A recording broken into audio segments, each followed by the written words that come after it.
మీరు టైటిల్ చూడగానే కొంతమంది కోపం రావచ్చు, కొంతమందికి ఆత్రం రావచ్చు. మొత్తం ఈ వీడియో చూసిన తర్వాత దీనిపైన మీ అభిప్రాయాన్ని తెలియచేయండి. తిట్టాలనుకుంటే తిట్టండి, పొగడాలనుకుంటే పొగడండి, నిజాలు మాట్లాడాననుకుంటే నిజం మాట్లాడావని చెప్పండి. కానీ ఈ దేశానికి కాంగ్రెస్ చేసిన త్యాగాలు, కాంగ్రెస్ చేసిన మంచి పనులు, కాంగ్రెస్ చేసినటువంటి గొప్ప ధార్మిక సేవా కార్యక్రమాలు, ఈరోజు ఈ దేశం ఇలా ఉండడానికి కారణం కాంగ్రెసే. చాలామంది కాంగ్రెస్ని ఎందుకు తిడుతున్నారో నాకు అర్థం కావడం లేదు. చాలామంది కూడా కాంగ్రెస్ పైనటువంటి విమర్శలు చేస్తున్నారు. కానీ కాంగ్రెస్ ఈ దేశానికి చేసినటువంటి సేవలు ఏంటో చెబుతాను, వినండి.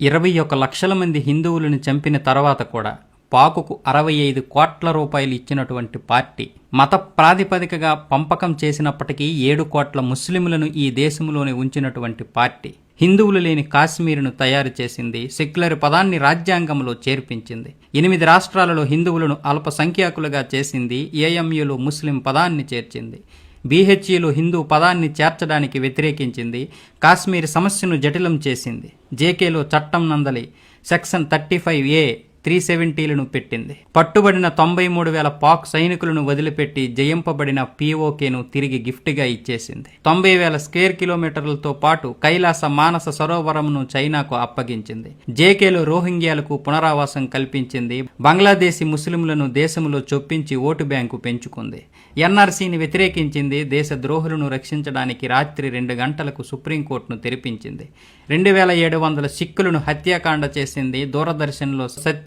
శివం సుందరం లోగో తొలగించింది, కేంద్రీయ నవోదయ విద్యాలయ లోగో నుండి అసతోమా సద్గమయ శ్లోకాన్ని తొలగించింది, వందే మాతరంను రాష్ట్రగానంగా దేశీయ గీతంగా పాడకుండా నిరోధించింది, 26/11 దాడి వెనుక హిందువుల పాత్ర ఉందని చెప్పగలిగింది, నా న్యాయవాదులే దేశానికి కీడి చేసే గ్యాంగులను మరియు నక్సలైట్ కేసులను వాదించేలా చేసింది, దేశంలో ఎమర్జెన్సీ పెట్టి ప్రజాస్వామ్య గొంతును నొక్కించింది, భారత మాతాకి జై అంటే వందే మాతరం మొదలగు నినాదాలు ఏ రైలులో లేకుండా చేసింది, 1966లో గోరక్షణ కొరకు ఉద్యమించి గోభక్తులైన 100 మంది సాధువులను తుపాకీ గోళీలతో హత్య చేయించింది, హజ్ యాత్రకు సబ్సిడీ ఇచ్చి అమర్నాథ్ యాత్రకు ట్యాక్స్ వేసింది, సోమనాథ మందిరం నిర్మించుకున్నాడని సర్దార్ పటేల్ని విరోధించింది, సోమనాథ మందిరాన్ని ప్రారంభించబోయే రాష్ట్రపతి డాక్టర్ రాజేంద్ర ప్రసాద్ను విరోధించింది, ఆర్ఎస్ఎస్ను ముస్లిం బ్రదర్హుడ్ లాంటి ఉగ్రవాద సంస్థగా చెప్పగలిగింది, శ్రీరాముడిని కల్పితంగా చెబుతూ అఫిడవిట్ ఇచ్చింది, అట్లాగే రామసేతును విరిచేసే ప్రయత్నమూ చేసింది, భారత్కు యుఎన్ఓలో లభించే సభ్యత్వం వీటో అధికారం చైనాకిచ్చింది, మీరందరూ సెక్యులర్ హిందువులు అయిపోండి అంతే, హిందుస్థానును హిందూ ముక్తుస్థానుగా మార్చేసింది, ఆరోపణలన్నీ ఆర్ఎస్ఎస్పై పడేసింది. అర్థమవుతుందా ఏం చెబుతున్నాను? ఇప్పటికైనా మీ సెక్యులర్ భావజాలాన్ని విడనాడండి. మీ నీతి వాక్యాలు, మీ సెక్యులర్ భావజాలాన్ని కింద ఎక్కడైనా పెట్టుకోండి.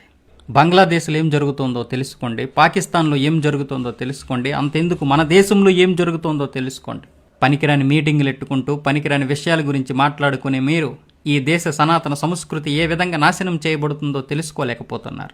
ఆర్టికల్ 25, 28, 30 హెచ్ఆర్సీఈ చట్టం 1951లో చేసింది, 1956లో హెచ్బీసీ చట్టం చేసింది, 1975లో సెక్యులరిజాన్ని రాజ్యాంగంలో కూర్చారు, 1992లో సెక్యులరిజాన్ని చట్టం చేశారు, 1991లో POW చట్టం చేశారు, 1995లో వక్ఫ్ చట్టం చేశారు. ఆర్టికల్ 28 ద్వారా హిందువుల నుండి మత విద్యను తీసేశారు, కానీ ఆర్టికల్ 30 ద్వారా ముస్లింలు మరియు క్రైస్తవులకు మత విద్యను అనుమతించారు. 1951లో హెచ్ఆర్సీఈ చట్టం అమలు చేయడం ద్వారా హిందువుల నుండి అన్ని దేవాలయాలు మరియు పుణ్యక్షేత్రాల డబ్బును లాక్కున్నారు. విడాకుల చట్టం, హిందూ కోడ్ బిల్లు ప్రకారం వరకట్న చట్టం ద్వారా హిందూ కుటుంబాలను నాశనం చేయగలిగారు, కానీ ముస్లిం వ్యక్తిగత చట్టాన్ని తాకలేకపోయారు. బహుభార్యాత్వాన్ని అనుమతించారు, తద్వారా వారు తమ జనాభాను పెంచుకోవడం కొనసాగించారు.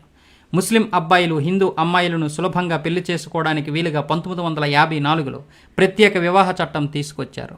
1975లో ఎమర్జెన్సీ విధించి రాజ్యాంగంలో సెక్యులరిజం అనే పదాన్ని బలవంతంగా జోడించి బలవంతంగా భారతదేశాన్ని సెక్యులర్గా మార్చగలిగారు. కాంగ్రెస్ ఇక్కడతో ఆగలేదు. 1991లో మైనారిటీస్ కమిషన్ చట్టాన్ని తీసుకొచ్చి ప్రకటించింది. స్కాలర్షిప్ లాంటి ప్రభుత్వం ప్రత్యేక హక్కులను ఇచ్చింది, మైనారిటీ చట్టం కింద వారికి లబ్ధి చేకూర్చింది. 1992లో హిందువులు తమ దేవాలయాలను చట్టబద్ధంగా వెనక్కి తీసుకోకుండా అడ్డుకోగలిగింది. అలాగే ప్రార్థనా స్థలాల చట్టం ద్వారా హిందువుల నుండి 40,000 దేవాలయాలను తీసుకున్నారు. వాటిపైనే ఇప్పుడు మసీదులు నిర్మించారు. కాంగ్రెస్ ఇక్కడతో ఆగిందే.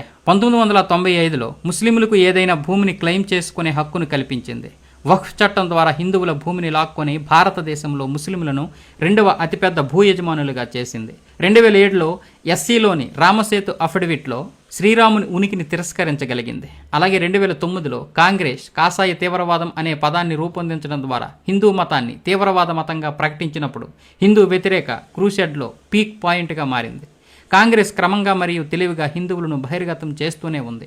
హిందువుల హక్కులను ఒక్కొక్కటిగా లాగేసుకుంటూనే ఉంది. ఇప్పుడు హిందువులు అన్నింటికీ పూర్తిగా దూరం అయ్యారు. తమాషా ఏంటంటే మనకి కూడా మన హక్కులేంటో తెలియకపోవడం, కాంగ్రెస్ ఎన్ని లాక్కుందో మనకు తెలియకపోవడం. ఎందుకంటే మనం సెక్యులర్లం, మన భావజాలమే అలాంటిది. హిందువులకి సొంత దేవాలయాలు లేవు, వారి స్వంత మత బోధనలు లేవు, వారి భూములు వారి శాశ్వత ఆస్తి కాదు, మరియు హిందువులు ప్రశ్నలు కూడా అడగరు. మసీదులు మరియు చర్చిలు స్వతంత్రమైనవి. మరి దేవాలయాలను ఎందుకు ప్రభుత్వం కింద ఉంచబడ్డాయి? ఎందుకు దేవాలయాల్ని నియంత్రిస్తున్నారు? ప్రభుత్వం ఎందుకు ఉంది? మదర్సాలు, కాన్వెంట్ పాఠశాలలకు నిధులు కేటాయించగలిగిన ప్రభుత్వం మరి గురుకులాలకి ఎందుకు నిధులు ఇవ్వలేదు? వక్ఫ్ చట్టం వచ్చినప్పుడు హిందూ భూ చట్టం ఎందుకు రాలేదు? ముస్లిం పర్సనల్ బోర్డు ఉంది కానీ హిందూ పర్సనల్ బోర్డు ఎందుకు లేదు? భారతదేశం సెక్యులర్ దేశం అయితే ఇక్కడ మెజారిటీ మైనారిటీలు ఎందుకు ఉన్నారు? పాఠశాలల్లో రామాయణం మహాభారతాలు ఎందుకు బోధించరు? హిందూ మతాన్ని నాశనం చేయడానికి ఔరంగజేబు ఉపయోగించిన కత్తిని ఉపయోగించింది కాంగ్రెస్. రాజ్యాంగాన్ని నాశనం చేయడానికి చట్టాలు, కత్తి విఫలమైన చోట బిల్లులు ఉపయోగించింది. ఆపై ఎలాగో మీడియా ఉంది. ఎవరైనా ఈ ప్రశ్నలను అడగడానికి ప్రయత్నిస్తే అతడు వర్గీయుడు, కాషాయి భక్తుడిగా ప్రకటింపబడతాడు. బహుశా ఇప్పుడు నేను అలాంటి వాడినే. బహుశా మీలో ఎంతమంది నాకు ఈ విధంగా కామెంట్లు చేస్తారో కూడా. 1950 నుండి హిందువులు నెహ్రూ మరియు అతని కుటుంబంచే హింసింపబడ్డారు కాదా? హిందువులు భారీ మూల్యం చెల్లించుకుంటూనే ఉన్నారు. చాలా సంవత్సరాలు కాంగ్రెస్ ప్రభుత్వాల నుండి నష్టపోయారు. హిందువులు బానిస మనస్తత్వం నుండి బయటపడి శివాజీ మరియు మహారాజా ప్రతాప్ సింగ్ లాగా మారాల్సిన సమయం ఇది. హిందువులకు ఇంత కీడు చేసిన ఒక్క పార్టీ కూడా మనకు అవసరమా?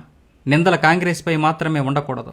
రాజకీయ కారణాలతో ఎప్పటికప్పుడు కాంగ్రెస్తో పొత్తు పెట్టుకున్న ప్రాంతీయ పార్టీలు కూడా దోషులే. హిందూ మెజారిటీ దేశంలో ఇదంతా ఎలా జరిగింది? నానకు ముందు సిక్కు లేడు, యేసు ముందు క్రైస్తవు లేడు, మహమ్మద్కు ముందు ముస్లిం లేడు, రిషభదేవునికి ముందు జైనుడు లేడు, బుద్ధుడికి ముందు బౌద్ధుడు లేడు, కార్ల్ మార్క్స్ ముందు వామపక్షవాది లేడు. కానీ కృష్ణుడి కంటే ముందు రాముడున్నాడు, రాముడి కంటే ముందు జమదగ్నున్నాడు, జమదగ్ని కంటే ముందు అత్రి మహర్షి ఉన్నాడు, అత్రి కంటే ముందు అగత్స్యుడున్నాడు, అగత్స్యుడి కంటే ముందు పతంజలి ఉంది, పతంజలి కంటే ముందు కనద్ ఉంది, కనద్ కంటే ముందు యాజ్ఞవల్క్యుడున్నాడు, యాజ్ఞవల్క్యుడి కంటే ముందు సనాతన వేదాలన్నీ ధర్మబద్ధమైనవి ఉన్నాయి. మరి ఇదంతా హిందూ మెజారిటీ దేశంలో ఎలా జరిగింది? ఈ రాజకీయ చదరంగంలో 12 ఎత్తుగడలు చేయబడ్డ ఈ దేశంలో మొట్టమొదటిది మొఘలులు భారతీయులయ్యారు. మరి భారతీయుడు కాఫీర్ అయ్యాడు. ఎందుకయ్యాడు? గియాసుద్దీన్ ఖాన్ మోతీలాల్ అయ్యాడు, జవహర్లాల్ నెహ్రూ అయ్యాడు, ఇందిరాగాంధీ, రాజీవ్ గాంధీ, మైనో గాంధీలు అయ్యారు. మరి భారతీయుడు మూర్ఖుడయ్యాడు. మోమిన్ కాశ్మీరీ అయ్యింది, కాశ్మీరీ పండితులు చరణార్థులయ్యారు. బంగ్లాదేశీ బెంగాలీ అయ్యింది, మరి బెంగాలీ హిందూ బయటవాడయ్యాడు. సైనికులు కిల్లర్స్ అయ్యారు, స్టోన్ ఫెల్డర్స్ ఉద్యమం అయ్యింది. మరి సైన్యం మానవ హక్కుల ఉల్లంఘన అయ్యింది. తుకుడే గ్యాంగ్ దేశభక్తుడయ్యింది. మరి దేశభక్తులు బ్రాండెడ్ హార్డ్ కోర్ తీవ్రవాదులయ్యారు. మృతదేహాల ఖననంలో ఫైర్ కలప వాడి దహనం చేయడం వలన పర్యావరణ ఆందోళనగా మారింది. మరి ఖననములో సమాధులు కత్తి భూమిని వృధా చేయడము జన్మ హక్కు అయింది. రాఖీలో ఉపయోగించబడిన ఉన్ని గొర్రెలు బాధ అయ్యింది.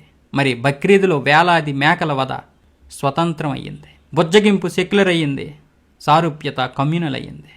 ఆర్ఎస్ఎస్ ఉగ్రవాదిగా మారింది. వసామాజీ, హఫీజ్ సాహెబ్ మరియు హురియతులు శాంతి శిఖరములుగా మారాయి. భారతమాత చిరకాలం జీవించు అనే పదం అంటే భారత మాతాకి జై అన్న నినాదం కమ్యూనల్ అయ్యింది. మరి భారత్ తురే తుకుడే హోంగే ఏమయ్యింది? భావ వ్యక్తీకరణ స్వేచ్ఛ అయ్యింది. విభజించు మరియు పాలించు అనేది నియమమయ్యింది. సబ్కా సాత్ సబ్కా వికాస్ అనేది జుమ్లా అయ్యింది. కొంచెం ఆలోచించండి, అర్థం చేసుకోండి. హిందూ మెజారిటీ దేశంలో ఇదంతా ఎలా జరిగింది? సనాతన హిందువులు ఎప్పుడు ముస్లిం దేశానికి పౌరులయ్యారు అది కూడా తెలియదా? ఎందుకంటే మనం నిద్రపోతున్నాం కాబట్టి. మజ్బూర్ హిందూ అయినందుకు నేను మిమ్మల్ని అభ్యర్థిస్తున్నాను. ఏ విధంగా ఈ వీడియోకి 10 మందికి చేరేలా చేస్తారో అది మీ ఇష్టం. చెప్పాలనుకున్నది చెప్పాను, జరుగుతున్నది మాత్రమే చెప్పాను, జరిగింది మాత్రమే చెప్పాను. జరగబోయేది ఏంటో తెలియదు. ఎలాంటి దారుణాలు జరుగుతాయో మీరు పక్కనే ఉన్నటువంటి బంగ్లాదేశ్ను చూడండి, పక్కనే ఉన్నటువంటి పాకిస్తాన్ను చూడండి, ఈ దేశంలో జరుగుతున్న అన్యాయాలను చూడండి.